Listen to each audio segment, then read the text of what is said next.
नमस्कार, समो digital app पे आप सभी बच्चों का एक बार फिर से स्वागत है। अपन बात कर रहे थे अपने टॉपिक डी ब्लॉक एलिमेंट की। तो देखिए, डी ब्लॉक एलिमेंट्स की अगर अपन बात करें तो अपन ने पढ़ा था इनके कुछ इम्पोर्टेंट गुण जो होते हैं उनके बारे में। आज अपन बात करेंगे अपने नए गुण के बारे में। जो नया गुण जो है वो पूछी जाती है क्या, इनकी त्रिज्या। देखिए, त्रिज्या जो होती है उसकी बात करेंगे आज अपन।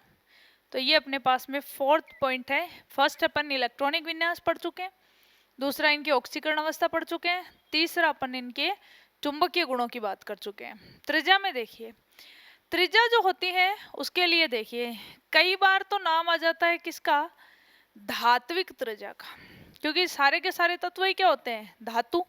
तो धातुओं के लिए क्या निकाल ली जाती है, त्रिज्या धात्विक या तत्व जनरली क्या दे देता है, सहसंयोजक त्रिज्या। ठीक है, और या फिर अपन को कभी कभी नाम में आ जाता है कहीं कहीं पर आयनिक त्रिज्या। देखिए, इनमें अगर बात करें तो ये क्या है, तो देखो सबसे पहले अगर अपन बात करें किनकी, यहाँ पर तो देखो धातु कोई तत्व धातु है तो उसके लिए नाम क्या दे देंगे, धात्विक त्रिज्या या सहसंयोजक त्रिज्या। इसका मतलब है कोई भी जो तत्व है वो कैसी अवस्था में है, उदासीन। उदासीन अवस्था के लिए अगर बात करते हैं तो अपन ने कहा एक तो क्या होता है, नाभिक। इस नाभिक के चारों तरफ क्या होते हैं, बहुत सारे कक्षक।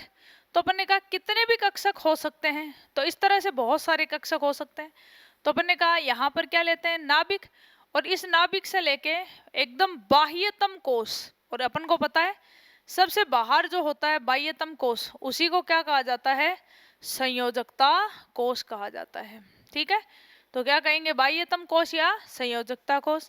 तो इसके बीच की ये जो दूरी होती है ये क्या कहलाती है, त्रिज्या कहलाती है। धातु है तो धात्विक त्रिज्या हो जाएगी, सहसंयोजक बंध बनाते हैं तो सहसंयोजक त्रिज्या हो जाएगी। यानी ये किस में बता रहे हैं अपन, एक उदासीन में। लेकिन देखिए नाम आ जाता है किसका, आयनिक त्रिज्या का। आयनिक त्रिज्या का मतलब त्रिज्या अपन को किसकी बतानी है, आयन की। अब आयन तो दो प्रकार के हो सकते हैं, एक तो कौन हो सकता है, धनायन, और एक जो है वो क्या हो सकता है, ऋणायन। ठीक है, तो एक चीज देखिए, धनायन कब बनता है, तो अपने का एक इलेक्ट्रॉन, ये नाभिक था, इस नाभिक के चारों तरफ क्या थे, ये कक्षक, इन कक्षकों में क्या थे, इलेक्ट्रॉन थे। सही है, इलेक्ट्रॉन को निकालते ही क्या बनेगा, ये धनायन बनेगा, क्योंकि यहाँ पर इलेक्ट्रॉन और प्रोटॉनों की संख्या होती है वो क्या होती है, हमेशा बराबर होती है। इलेक्ट्रॉन पर चार्ज कौन सा होता है, नेगेटिव, प्रोटॉन पर कौन सा होता है, पॉजिटिव। तो अपने कहा जब दोनों संख्या में क्या होते हैं, बराबर, तब तो ये कैसे रहते हैं, उदासीन। लेकिन जब इलेक्ट्रॉन की संख्या घट जाती है तो कौन सा चार्ज बढ़ जाता है, पॉजिटिव चार्ज, इसलिए उस पर कहा जाता है धनायन।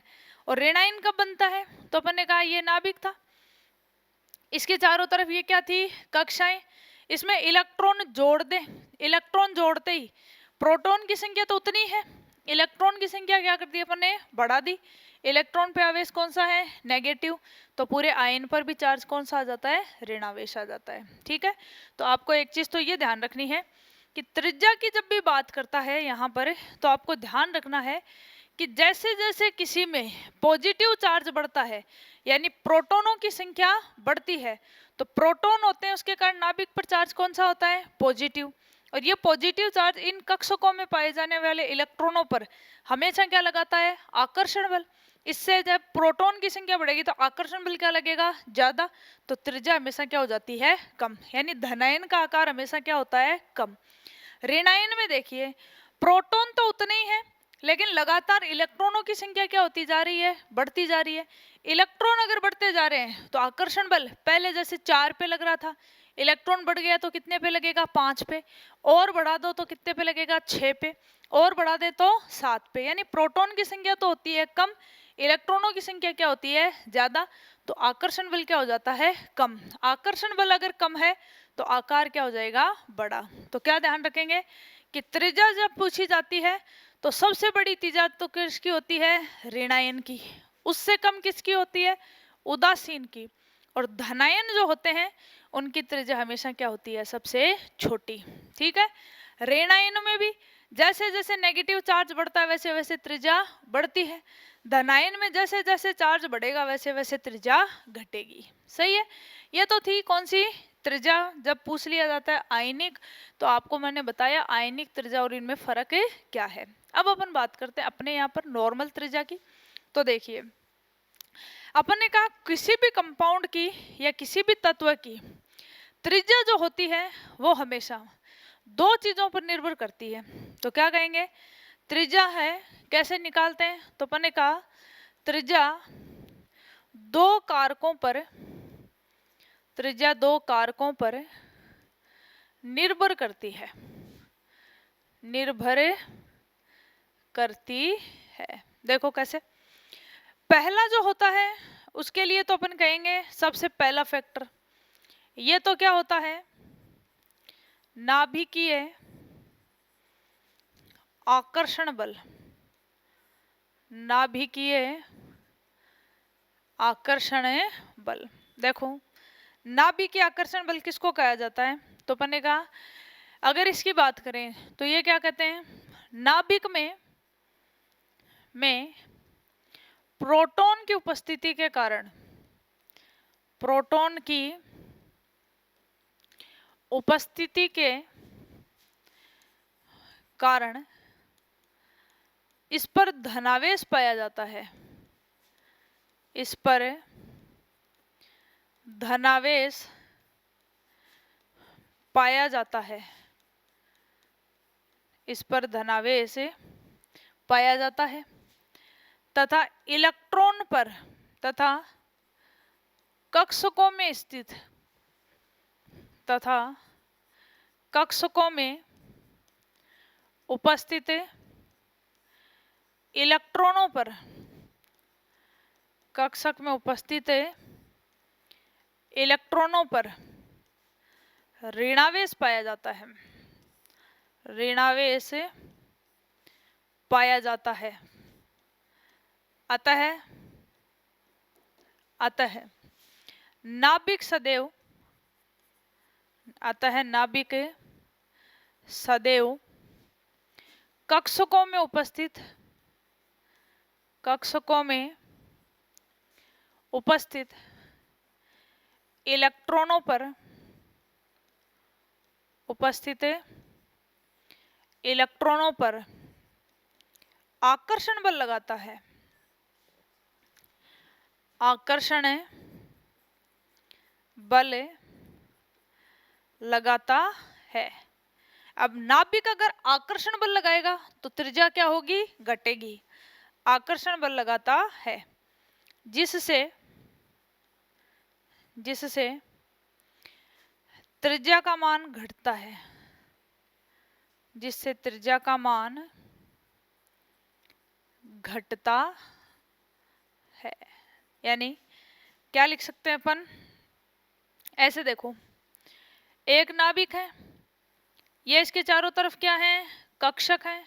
तो अपन ने कहा कक्षक चाहे कोई सा भी है, इनमें सब में क्या है, इलेक्ट्रॉन है, और इन इलेक्ट्रॉनों पर नाभिक जो होता है वो हमेशा क्या लगाता है, आकर्षण बल लगाता है। अब देखो जितना अपनी ओर खींचेगा, तो ये त्रिज्या थी, अब अपनी ओर खींचेगा तो कक्षक नाभिक की ओर आएंगे, नाभिक की ओर आएंगे तो त्रिज्या का मान क्या हो जाएगा, कम हो जाएगा। ठीक है, यानी अपन ऐसे लिख दें क्या, नाभिकीय आकर्षण बल, नाभिकीय आकर्षण बल व्युत्क्रमानुपाती होता है किसके, त्रिज्या के।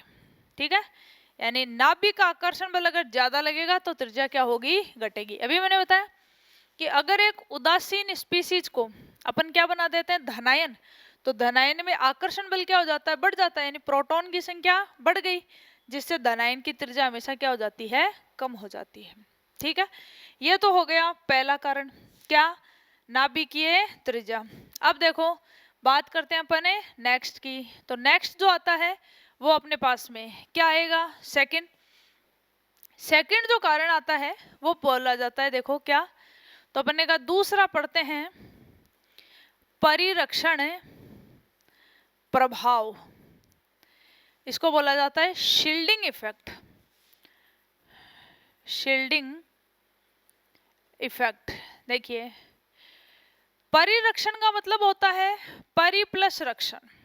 क्या कहेंगे, यहां पर इसका मतलब है परि प्लस रक्षण। देखिए, परि का मतलब तो होता है क्या, चारों ओर, जैसे पर्यावरण होता है ना वैसे, और रक्षण का मतलब होता है किसी भी चीज को बचाना। देखिए, शील्डिंग इफेक्ट यानी प्रोटेक्टिंग है, ये क्या है अब, तो क्या कहेंगे कि किसी तत्व के सबसे बाह्यतम कोश में, सबसे बाह्यतम कोश में उपस्थित है, सबसे बाह्यतम कोश में उपस्थित है इलेक्ट्रॉनों पर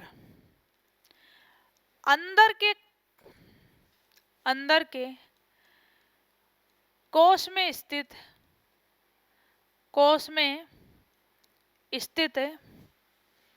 इलेक्ट्रॉनों द्वारा प्रतिकर्षण बल लगाया जाता है। प्रतिकर्षण बल लगाया जाता है जिससे ये नाभिक से दूर गति करते हैं, नाभिक से दूर गति करते हैं। ठीक है, यानी क्या लिख सकते हैं, अर्थात ये इलेक्ट्रॉन बाह्यतम कोश के इलेक्ट्रॉनों को, बाह्यतम कोश के इलेक्ट्रॉनों को नाभिक में गिरने से बचाते हैं, नाभिक के आकर्षण बल से बचाते हैं, आकर्षण बल से बचाते हैं, और बचाते हैं ना, इसीलिए इसे क्या कहते हैं, अतः इसे परिरक्षण प्रभाव कहा जाता है, अतः इसे परिरक्षण प्रभाव कहा जाता है। देखो क्या लिख रहे हैं अपन, देखिए सबसे अपन ने कहा, पहले वापस से देखो, ये अपने पास में एक नाभिक है, इस नाभिक के अंदर ये कोश है, कितने भी कोश हो सकते हैं, और फिर अपन जाते जाते सबसे बाहर वाले में पहुंच गए। ठीक है ना, ये बाह्यतम कोश है, इसमें भी क्या होंगे, इलेक्ट्रॉन, कितने भी इलेक्ट्रॉन हो सकते हैं, कोई जरूरी नहीं, डी है तो 10 होंगे, पी है तो 6 होंगे, एस है तो 2 होंगे। अब देखो अंदर वाले कक्षकों में भी क्या होते हैं, अपन ने कहा इलेक्ट्रॉन होते हैं। इलेक्ट्रॉन कभी एक जगह रहते हैं क्या, नहीं, ये गोलाकार रूप में क्या करते रहते हैं, चक्कर लगाते हैं नाभिक के चारों ओर। अब देखो ये सबसे बाहर वाला है, तो अपन ने कहा त्रिज्या की वैल्यू कैसे देखते हैं, तो अपन ने कहा नाभिक से लेके सबसे बाह्यतम कोश के बीच की दूरी, ये क्या है, त्रिज्या। अब देखो अपन ने कहा नाभिक आकर्षण बल लगाएगा, सब पे लगाएगा, तो सारे के सारे कोश अंदर की तरफ सिकुड़ेंगे, लेकिन देखो जब ये सिकुड़ते हैं तो ये इन कक्षकों में जो इलेक्ट्रॉन होते हैं इनके बीच की दूरी क्या होती है, घटती है, और इनके बीच में जब ये दूरी घटती है तो इलेक्ट्रॉन पर चार्ज कौन सा है, माइनस, और माइनस माइनस होने के कारण ये आपस में क्या लगाते हैं, प्रतिकर्षण। यानी ये अंदर वाले इलेक्ट्रॉन जो है ये सबसे बाह्यतम कोश के इलेक्ट्रॉनों पर क्या लगाते हैं, तो अपन ने कहा यहाँ पर ये बल लग रहा है कौन सा, प्रतिकर्षण का, तो अपन ने कहा कौन सा बल लगाएंगे, प्रतिकर्षण बल।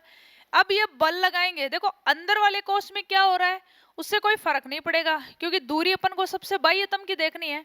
तो देखो जैसे ये अंदर वाले इलेक्ट्रॉन मिलकर इस बाहर वाले कक्ष के इलेक्ट्रॉनों पर क्या लगाएंगे, प्रतिकर्षण, तो ये कक्ष बाहर की तरफ फैलेगा। अब बाहर की तरफ फैलेगा तो नाभिक से दूरी क्या हो जाएगी, ज्यादा, नाभिक से दूरी ज्यादा होने का मतलब त्रिज्या भी क्या हो गई, ज्यादा। यानी ये क्या करता है, इन इलेक्ट्रॉनों को नाभिक के आकर्षण बल के कारण नाभिक में गिरने से क्या करता है, बचाता है। इसीलिए इसे क्या कहा जाता है, परिरक्षण प्रभाव। यानी ये जो प्रभाव है ये कौन सा है, परिरक्षण प्रभाव। ठीक है, तो एक लाइन अपन ऐसे लिख सकते हैं क्या, कि परिरक्षण प्रभाव होता है, परिरक्षण प्रभाव वो हमेशा समानुपाती होता है, किसके, त्रिज्या के। ठीक है, तो देखिए दो कारण पड़े, दोनों एक दूसरे से क्या हो गए, विपरीत। कैसे, तो अपन ने कहा किसी भी तत्व की क्या निकालनी है अपन को, त्रिज्या। तो अपन ने कहा देखो त्रिज्या के लिए दो चीजें हैं, क्या, सबसे पहली तो क्या पड़ा, नाभिकीय आकर्षण बल। तो अपन ने कहा नाभिकीय आकर्षण बल ये तो क्या है, व्युत्क्रमानुपाती है, किसके, त्रिज्या के। दूसरा ये अपन ने पढ़ी सेकंड, ये क्या पढ़ा, परिरक्षण प्रभाव।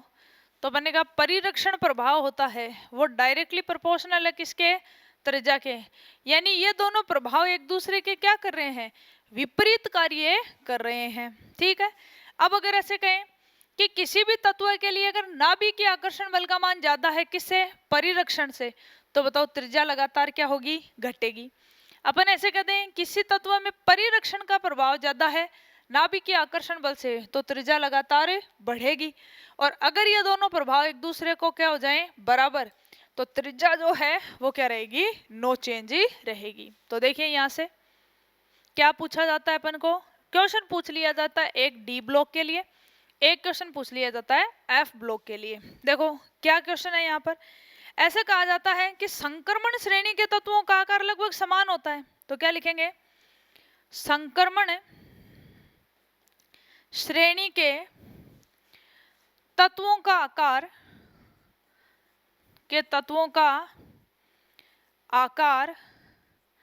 लगभग समान पाया जाता है, लगभग समान पाया जाता है, लगभग समान पाया जाता है, क्योंकि इन तत्वों में नाभिकीय आकर्षण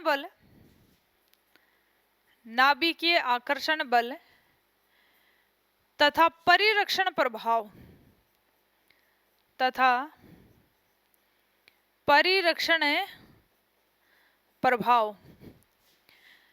एक दूसरे को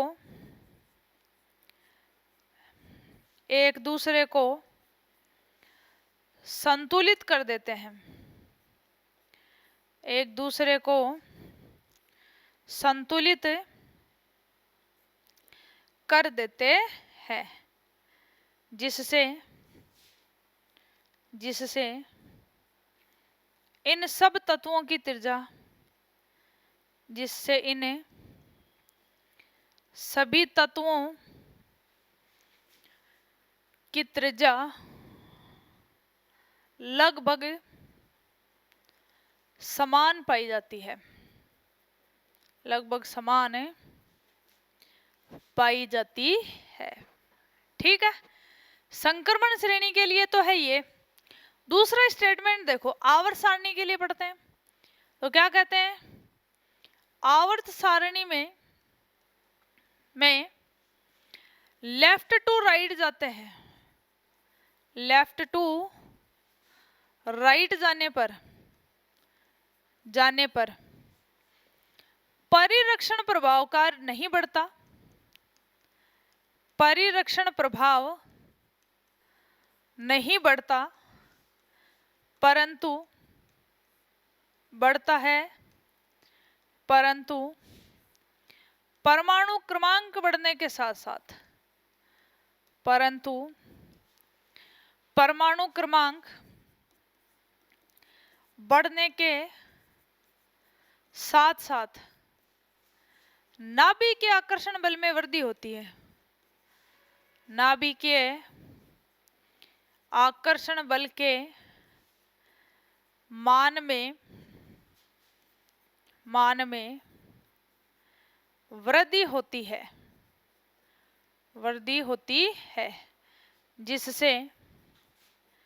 जिससे लेफ्ट टू राइट जाने पर तत्वों का आकार घटता है। तत्वों का आकार कह दे चाहे त्रिज्या कह दे, आकार या त्रिज्या में कमी होती है, कमी होती है। ठीक है। जबकि अप टू डाउन जाने पर, अप टू डाउन जाने पर त्रिज्या के मान में वृद्धि होती है। त्रिज्या के मान में वृद्धि होती है। तो देखो ये कॉमन स्टेटमेंट है आवर्त सारणी के। जब भी अपन आवर्त सारणी पढ़ते हैं तो ऐसे लिखते हैं कि आवर्त सारणी में इधर से इधर जाते हैं तब तत्वों का आकार हमेशा घटता है, और आवर्त सारणी में अप टू डाउन जाते हैं तो आकार में हमेशा क्या होती है, वृद्धि। तो आकार की बात कर रहा है, यानी क्या बता रहा है, इनकी त्रिज्या। और त्रिज्या जो होती है वो हमेशा किससे डिसाइड होती है, तो अपने का दो कारकों से। एक होता है नाभिक के आकर्षण बल और एक आता है कौन है, परिरक्षण प्रभाव। एक क्वेश्चन और पूछा जाता है यहाँ से, वो रिलेटेड है, आपके सिलेबस में दे रखे हैं। थर्ड यूनिट जो दे रखी है वो दे रखी है एफ ब्लॉक एलिमेंट्स, यानी अपन को पढ़ने हैं लेंथेनाइड और एक्टिनाइड। तो लेंथेनाइड और एक्टिनाइडों में एक कॉमन क्वेश्चन पूछा जाता है लेंथेनाइड संकुचन और एक्टिनाइड संकुचन का। तो उसका जो कारण है वो क्या आता है, देखिए कि क्वेश्चन पूछ ले अपन से कि लेंथेनाइड और एक्टिनाइड संकुचन के कारण क्या है। तो एक और कारण लिख देंगे अपन कि आवर्त सारणी में एफ ब्लॉक तत्वों में, एफ ब्लॉक के तत्वों में लेंथेनाइड तथा एक्टिनाइड संकुचन, लेंथेनाइड तथा एक्टिनाइड संकुचन पाया जाता है, पाया जाता है। क्यों पाया जाता है, इसका कारण देखो। 4F ब्लॉक के तत्व तो क्या कहलाते हैं, लेंथेनाइड, और 5F के क्या कहलाते हैं, एक्टिनाइड। पाया जाता है क्योंकि इन तत्वों में संयोजकता कोष NS होने पर इलेक्ट्रॉन N से दो अंदर यानी N-2 F कक्षक में भरे जाते हैं, F कक्षक में भरे जाते हैं, जिससे दूरी अधिक होने के कारण, जिससे दूरी अधिक होने के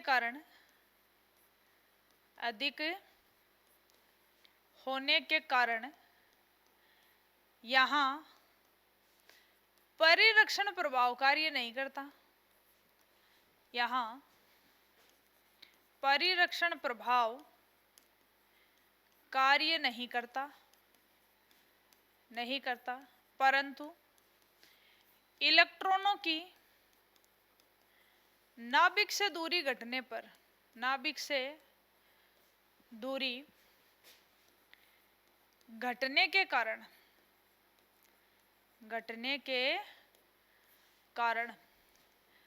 नाभिकीय आकर्षण बल के मान में लगातार वृद्धि होती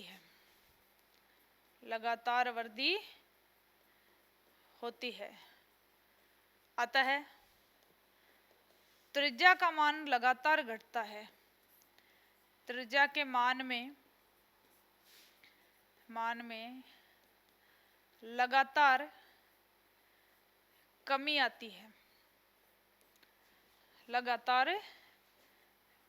आती है, जिसे जिसे लेंथेनाइड तथा एक्टिनाइड संकुचन कहा जाता है, तथा एक्टिनाइड संकुचन है। संकुचन का मतलब समझ रहे हो ना, कॉन्ट्रैक्शन, त्रिज्या में लगातार कमी, संकुचन है कहा जाता है। ठीक है जी। तो देखिए क्या कहा अपन ने, त्रिज्या दो कारकों पर निर्भर कर रही है, दोनों प्रवाह एक दूसरे से संतुलित कर दे तो कोई दिक्कत नहीं। फिर अपन ने कहा 3D की बात करते हैं, तो 3D श्रेणी जो होती है उससे जब क्वेश्चन पूछा जाता है तो उसे पूछा जाएगा कि 3D श्रेणी के सभी तत्वों का आकार जो होता है वो लगभग क्या पाया जाता है, समान पाया जाता है। ऐसा क्यों? तो अपन ने कहा ऐसा इसलिए होगा कि नाभिक के आकर्षण बल है वो परिरक्षण प्रभाव को क्या कर देता है, संतुलित कर देता है। दूसरा क्वेश्चन पूछ लिया जाता है कि 3D का आकार तो समान होता है लेकिन 4F और 5F में पाया जाता है लेंथेनाइड और एक्टिनाइड संकुचन, इसका कारण बताओ। तो अपन ने कहा वहां परिरक्षण प्रभाव तो कार्य नहीं करता, क्योंकि संयोजकता कोष जो होता है, इलेक्ट्रॉन उससे दो कोष अंदर की तरफ भरे जाते हैं, अंदर की मतलब नाभिक की तरफ, और नाभिक से दूरी घटेगी तो नाभिक का आकर्षण बल बढ़ेगा, आकर्षण बल बढ़ेगा तो त्रिज्या हमेशा घटेगी। तो क्या कहेंगे, 4F ब्लॉक यानी लेंथेनाइड के आगे आने वाले तत्वों को, लेंथेनम के आगे आने वाले तत्वों को कहा जाता है लेंथेनाइड, इसकी त्रिज्या घटती है लगातार, इसे तो कहा जाता है लेंथेनाइड संकुचन। और 5F ब्लॉक यानी एक्टिनम जो होता है उसके आगे आने वाले तत्वों को क्या कहा जाता है, एक्टिनाइड, और एक्टिनाइड तत्वों की त्रिज्या भी लगातार घटती है, इसे बोला जाता है एक्टिनाइड संकुचन। ठीक है।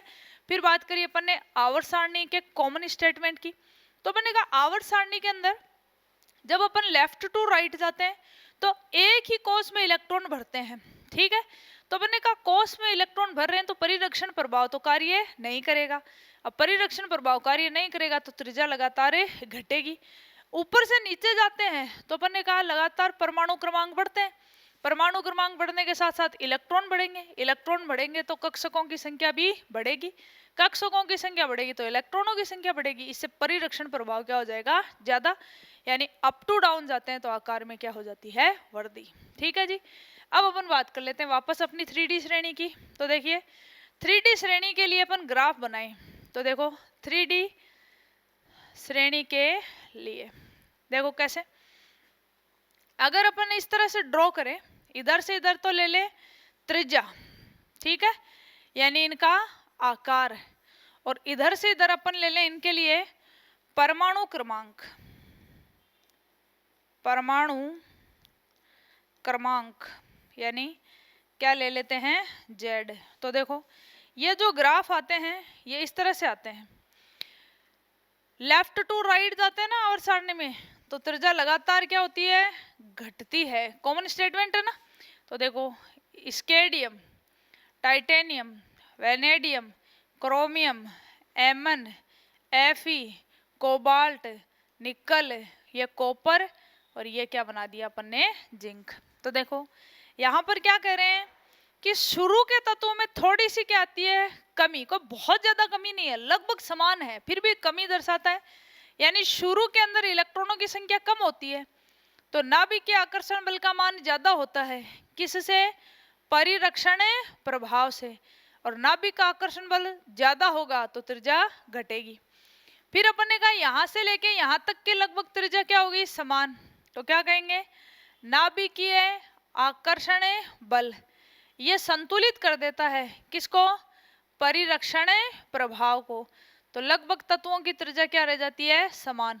लेकिन लास्ट में जाते जाते इलेक्ट्रॉनों की संख्या D10 हो जाती है, अब 10 इलेक्ट्रॉन क्या लगाएंगे, प्रतिकर्षण, तो क्या कहेंगे, यहाँ पर जाने पर हल्की सी वृद्धि होती है, क्यों, क्योंकि यहाँ पर परिरक्षण प्रभाव का मान वो है ज्यादा हो जाता है, किससे, नाभिकीय आकर्षण बल से।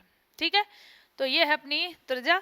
तो आपको एक चीज याद रखनी है कि 3D श्रेणी के तत्व होते हैं वो लगभग कैसे होते हैं, सभी समान आकार के। इसका कारण होता है कि नाभिकीय आकर्षण बल और यहाँ पर जो परिरक्षण प्रभाव है वो एक दूसरे को हमेशा क्या कर देते हैं, संतुलित कर देते हैं। ठीक है जी। तो ये क्वेश्चन था किससे रिलेटेड, त्रिज्या से रिलेटेड। अब आते हैं अपन नेक्स्ट पॉइंट। नेक्स्ट जो गुण आता है वो क्या आता है, देखिए अब पढ़ेंगे अपन पांचवा जो क्वेश्चन आता है वो पूछा जाता है किसका, घनत्व का क्वेश्चन। देखिए घनत्व के लिए क्या कहते हैं, तो बनेगा घनत्व का फॉर्मूला क्या होता है, D बराबर होता है m/v, यानी क्या होना चाहिए, तो बनेगा मास वट्टा वॉल्यूम। ठीक है, यानी क्या लिखते हैं, द्रव्यमान, और बट्टा क्या लिखते हैं, आयतन। ठीक है, तो द्रव्यमान बट्टा आयतन। तो देखो किसी भी तत्व के लिए द्रव्यमान क्या हो, मास क्या हो ज्यादा, और आयतन क्या हो कम, तो उसका घनत्व क्या होगा, उच्च होगा। ठीक है, तो एक लाइन लिखते हैं क्या, संक्रमण श्रेणियों के घनत्व उच्च पाए जाते हैं क्यों। तो देखो क्वेश्चन आ गया, तो क्या कहेंगे, संक्रमण श्रेणी के तत्वों का घनत्व उच्च पाया जाता है, उच्च पाया जाता है, क्योंकि इन तत्वों में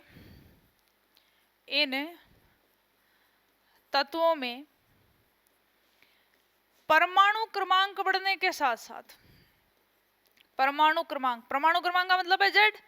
जेड किसको बताता है, प्रोटॉनों की संख्या को, जितने प्रोटॉन उतने क्या है इलेक्ट्रॉन। तो जब प्रोटॉन इलेक्ट्रॉन बढ़ रहे हैं तो मास भी क्या होगा, बढ़ेगा। तो क्या कहेंगे, क्योंकि इन तत्वों में परमाणु क्रमांक बढ़ने के साथ साथ द्रव्यमान तो बढ़ता है, द्रव्यमान तो बढ़ता है, परंतु आकार में वृद्धि नहीं होती। आकार या त्रिज्या में वृद्धि नहीं होती है, अतः इनके घनत्व हमेशा कैसे पाए जाते हैं, उच्च पाए जाते हैं। ठीक है, अब देखिए अपने पास में 3 संक्रमण श्रेणियां हैं, एक है 3D, एक है 4D, और एक कौन सी है 5D। इनकी अगर बात करें तो देखिए क्वेश्चन पूछ लिया जाता है कौन सी संक्रमण श्रेणी का घनत्व अधिक पाया जाता है। आवर्त सारणी में अप टू डाउन जा रहे हैं अपन, देखिए अप टू डाउन जाते हैं तो आकार में भी क्या होती है, वृद्धि होती है। लेकिन देखो जब अपन 3D से कहाँ जाते हैं, 4D। 3D से कहाँ से स्टार्ट होती है, 21 से लेके तो बनेगा 30 तक। 4D कहाँ से स्टार्ट होती है, तो बनेगा 39 से लेके 48 तक। और अगर अपन इसकी बात करेंगे तो ये कहाँ से स्टार्ट तो होती है 57 पे, लेकिन खत्म कहाँ पे होती है, तो बनेगा 80 मरकरी पे। ठीक है, तो देखो इधर से इधर गए तो बनेगा परमाणु क्रमांक बढ़ा, मास भी बढ़ेगा। इधर से इधर गए तो ये डबल हो गया कि नहीं हो गया। तो देखो यहाँ पर क्या कहेंगे कि जब यहाँ से यहाँ जाते हैं तब तो आवर्त सारणी में भी बढ़ रहा था, ऊपर से नीचे जाने पे आकार में भी क्या होती है, वृद्धि। लेकिन यहाँ से जब यहाँ जाते हैं तो बीच में आ जाते हैं लेंथेनाइड तत्व है, जिसमें पाया जाता है लेंथेनाइड संकुचन, और लेंथेनाइड संकुचन के कारण आकार में वृद्धि नहीं होती। तो देखो इधर से इधर गए, आकार तो उतना ही है, लेकिन परमाणु क्रमांक में क्या हो गई, वृद्धि, डबल हो गए। तो क्या कहा जाता है कि संक्रमण श्रेणियों के लिए घनत्व का क्रम पूछे तो क्या लिख देंगे, तो देखो संक्रमण श्रेणियों के लिए घनत्व का क्रम क्या लिखेंगे, 3D से ज्यादा 4D, 4D से ज्यादा 5D। तो यहाँ पे एक क्वेश्चन पूछ लिया जाता है। क्वेश्चन क्या पूछा जाता है कि 4D की बजाय 5D श्रेणी का घनत्व है, 5D श्रेणी का घनत्व लगभग दुगुना प्राप्त होता है, लगभग दुगुना प्राप्त होता है, क्यों। तो इसका कारण क्या है, कारण अपन बताएंगे कि लेंथेनाइड संकुचन के कारण आकार में वृद्धि नहीं होती। कारण देंगे इसका लेंथेनाइड संकुचन। ठीक है, कि लेंथेनाइड संकुचन के कारण 5D श्रेणी के घनत्व है वो 4D की बजाय क्या हो जाते हैं, दुगुने हो जाते हैं। तो क्या लिख देंगे यहाँ पर कि इनका जो घनत्व का क्रम है वो पूछा जाएगा। तो 3D से 4D, 4D से किधर गए 5D। जैसे जैसे इधर जाएंगे परमाणु क्रमांक में क्या होती जा रही है वृद्धि, और परमाणु क्रमांक में जब वृद्धि होगी तो घनत्व में भी क्या होगी वृद्धि। क्वेश्चन पूछ लिया जाता है 3D की बजाय 5D श्रेणी का घनत्व लगभग क्या हो जाता है डबल। तो क्या लिखेंगे, जैसे कॉमन एक लिख देते हैं कि 3D से 4D जाने पर आकार में वृद्धि होती है, आकार में वृद्धि होती है, परंतु 4D श्रेणी से 5D श्रेणी जाने पर आकार में वृद्धि नहीं होती, आकार में वृद्धि नहीं होती है, जिसका कारण लेंथेनाइड संकुचन होता है, लेंथेनाइड संकुचन होता है। अतः 5D श्रेणी का घनत्व 4D की बजाय लगभग दुगुना प्राप्त होता है, लगभग दुगुना प्राप्त होता है। ठीक है, तो ये क्वेश्चन था किसका घनत्व का। तो देखिए आज की क्लास में अपन ने 2 चैप्टर्स की बात की। एक जो चैप्टर था वो घनत्व का था, एक जो चैप्टर था वो किसका था त्रिज्या का। तो अपन ने कहा त्रिज्या जो होती है वो हमेशा 2 कारकों पर क्या करती है निर्भर करती है। पहला जो कारक होता है वो तो कौन आता है, तो अपन ने कहा फर्स्ट होता है नाभिक का आकर्षण बल। नाभिक का आकर्षण बल जितना ज्यादा होगा त्रिज्या हमेशा उतनी ही क्या हो जाएगी कम। और दूसरा जो है वो क्या है परिरक्षण प्रभाव, ये सीधा सीधा समानुपाती होता है किसके त्रिज्या के। तो बनेगा 2 कारक है, दोनों एक दूसरे के क्या है विपरीत है। तो यहाँ पर किसी का आकार नहीं बढ़ रहा है तो इसका कारण तो देंगे कि ये दोनों प्रभाव एक दूसरे को क्या कर देते हैं संतुलित कर देते हैं। तो इसीलिए संक्रमण श्रेणी के तत्व जो होते हैं इनका आकार जो होता है वो लगभग कैसा पाया जाता है सेम। इसका कारण देते हैं अपन कि ये दोनों प्रभाव जो होते हैं वो एक दूसरे को क्या कर देते हैं संतुलित कर देते हैं। फिर अगर अपन गए आवर्त सारणी के कॉमन स्टेटमेंट की, तो अपन ने कहा लेफ्ट टू राइट जाने पर ठीक है क्या कहेंगे आकार में क्या होती है कमी होती है। लेफ्ट टू राइट जाने पर त्रिज्या या आकार में क्या हो जाती है कमी, और अप टू डाउन जाते हैं तो क्या हो जाती है वृद्धि हो जाती है। ठीक है, फिर क्वेश्चन पूछ लिया जाता है यहाँ पर लेंथेनाइड और एक्टिनाइड संकुचन के कंपैरिजन का कि 3D में तो ऐसा नहीं होता लेकिन 4F या 5F में ऐसा होता है। तो इसका भी कारण जो है वो कौन है परिरक्षण प्रभाव और नाभिक के आकर्षण है, बल्कि 4F के तत्वों में कभी भी परिरक्षण प्रभाव है वो कार्य नहीं करता, इसलिए वहां पर त्रिज्या में लगातार क्या पाई जाती है कमी, जिसे अपन क्या कहते हैं संकुचन। 3D श्रेणी में ये दोनों प्रभाव एक दूसरे को बैलेंस कर देते हैं, इसलिए इन सभी तत्वों का त्रिज्या जो है वो लगभग कैसी पाई जाती है समान। फिर भी अगर इधर से इधर जाए तो हल्की सी क्या कमी दिखाई देती है, लास्ट में जाके हल्की सी क्या दिखाई देती है वृद्धि, जिसको भी अपन किससे समझा सकते हैं इन दोनों प्रभाव से। नेक्स्ट कारण पूछा था किसका घनत्व का। घनत्व ज्यादा होने के लिए द्रव्यमान क्या चाहिए ज्यादा, आयतन क्या होना चाहिए कम। तो वैसे तो सभी श्रेणी के जो है अपने पास में घनत्व हमेशा क्या पाए जाते हैं उच्च पाए जाते हैं, क्योंकि इसके जो अणु होते हैं वो हमेशा एक दूसरे के नजदीक नजदीक स्थित रहते हैं, जिनके कारण इनका द्रव्यमान जो है वो क्या पाया जाता है ज्यादा पाया जाता है। तो अपन ने कहा द्रव्यमान क्या हो गया इनका उच्च हो गया। अब अपन इनकी बात कर लेते हैं। तो कंपैरिजन पूछता है 3D 4D और 5D का कि 3D में ऐसा होता है 4D में ऐसा होता है 5D में ऐसा होता है। तो याद रखेंगे अपन कि 3D से 4D जाएंगे तब तो आकार में वृद्धि होती है, लेकिन 4D से 5D जाते हैं तो आकार में वृद्धि नहीं होती। और इसका कारण है कि आगे बीच में जो है वो कौन से तत्व आ जाते हैं, लेंथेनाइड तत्व है।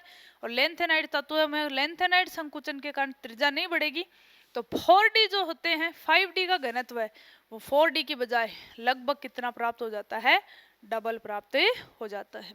ठीक है, बाकी के जो गुण हैं उनके लिए अपन नेक्स्ट क्लास में मिलेंगे। तो अब जो बाकी की क्लास है वो थोड़ी थ्योरी वाली रहेगी कि एक ही क्लास के अंदर बाकी के सारे गुणों को कंप्लीट करने की कोशिश करेंगे, क्योंकि वहां से क्वेश्चन जो आते हैं वो कम नंबर के क्वेश्चन आते हैं लेकिन पूछे जाते हैं। तो मेजर जो थे बड़े क्वेश्चन जो आते हैं वो अपन ये 4-5 ही थे जिनको अपन ने पढ़ लिया। मिलते हैं आपसे नेक्स्ट क्लास में, तब तक के लिए धन्यवाद।